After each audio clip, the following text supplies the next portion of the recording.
From the campus of Marshall University in Huntington, West Virginia, this is MU Report.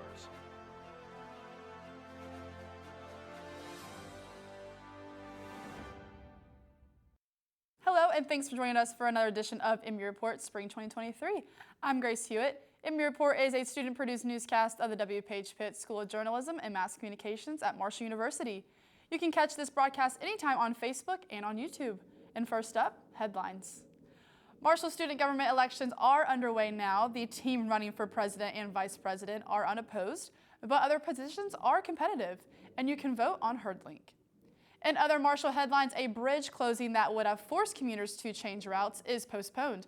The Robert Byrd Bridge over the Ohio River to Chesapeake was set to close for painting this week, but after a public outcry, the state says it's holding off for now.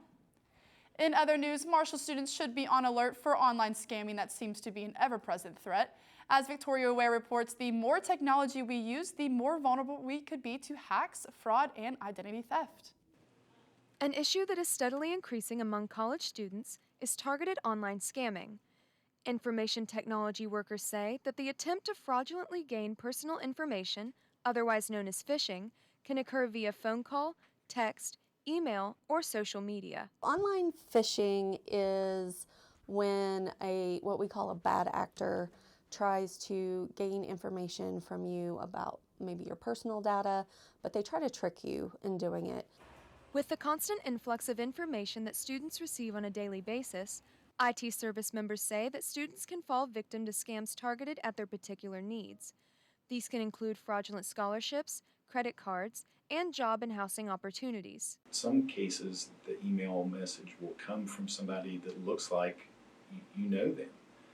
Bad actors can basically mask the sender address, and it looks like it's coming from your friend or President Brad Smith. IT Service recommends that students be wary of emails or messages that have suspicious content, like spelling and grammar errors, a sense of urgency, or offers that sound too good to be true. Misspellings, things that are off, like you can hover over maybe a web link and make sure that it is a site that you're familiar with, or even copy and paste it in instead of clicking on it, and make sure that that link is where you expect to go.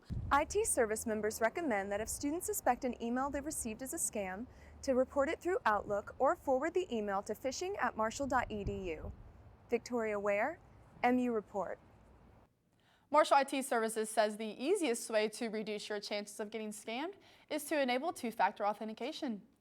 Spring is officially here, and with it comes the warm weather, although it seems we have already had a taste of it, as Elena Laster reports. My name is Mia McBride. I'm a freshman, and I'm from Huntsville, Alabama. I'm CJ Fazio. I'm a freshman, so I'm going to graduate in 2026, and I'm from Easton, Pennsylvania. My name is Nick Lebowitz. I am from Harpers Ferry, West Virginia, and I am a freshman. Marshall's student population features students from all around the globe and all used to different kinds of weather. Even though students may be from far and wide, they know that 70-degree days around this time of year are unusual. I think it feels nice. I mean, I'm not going to complain about nice weather, but it is strange, but you can't complain about it because it's nice weather. I love it. It's been pretty cold recently, so it's been nice to have a change. Sometimes it'll be night and day. It can be really hot one day, really nice. It can be really cold the next day, and then it can go back up to being in the 60s or 70s. And it just kind of goes up and down every week. Though many students are enjoying the warm weather, there is definitely reason for concern as to why it's this warm this early in the year. Ever since COVID, I've noticed we don't really have much of a winter. We have an early spring and a really hot summer and even a really nice fall. The state of West Virginia has hit record-breaking high temperatures for the year. The joys of warm weather may not be all they're cut out to be. Before this decade, Charleston, West Virginia, had only hit temperatures above 80 degrees before March 3 times in over 100 years. But with the warmth of recent weeks, we will have officially hit those 80 degrees during 4 of the past 6 years.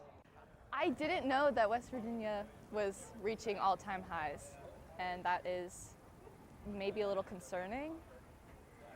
As much as everyone enjoys the beautiful sunny days, it's important to take a minute to acknowledge that they're maybe not a good sign. Elena Laster, MU Report. And Elena's story is the perfect intro for our forecast, which is also from her this week. We're looking at our weekly weather forecast with temperatures of a high of 59 today and a low of 34. Thursday, you can expect clear skies and a high of 65 with a low of 53. Friday, thunderstorms are expected throughout the day, but highs of 65 and lows of 33. The weekend is expected to be a little bit rainy with some incoming thunderstorms, but you can look forward to some warmer temperatures toward next week with highs of 73 and 75. Thanks for watching. Elena Laster. That's all the time we have for this edition of MU Report. Our newscast content is generated by students in the W. Page Pitts School of Journalism and Mass Communications. MU Report is a television lab, and we are glad you're watching. You can always catch this newscast on YouTube, and be sure to follow us on Twitter at MU Report Media. I'm Grace Hewitt. Have a great day.